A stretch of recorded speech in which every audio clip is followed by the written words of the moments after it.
Hey everyone, we're back this week with a science experiment that you can do at home with just a few materials. So first you'll need either a big bowl, a vase, or a large glass with water in it. Next you'll need a clementine or an orange that still has its peel on it. I suggest if you think you have these materials at home, pause the video, go gather them up, and then we can do the experiment together.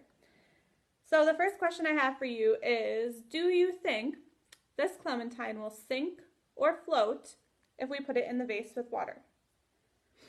Think about that, and now we're going to try it out.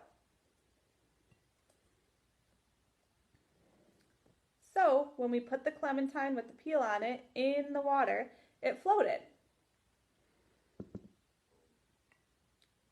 If we peel this clementine now, what do you think will happen?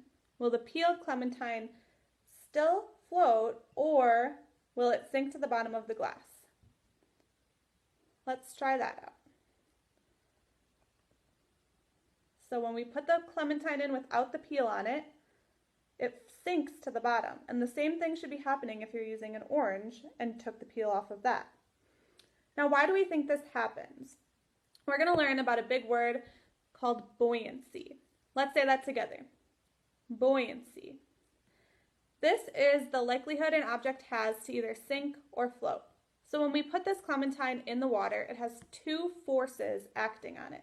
It has gravity pushing it down, and it has buoyancy keeping it floating, keeping it up.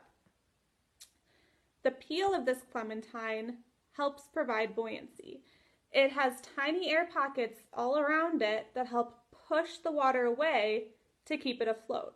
If that sounds confusing, it's a lot like when you jump in the water. If you're not wearing a life jacket, you sink straight to the bottom. Of course, we know how to swim, so that helps us to stay afloat, but if you don't do that, you sink straight to the bottom.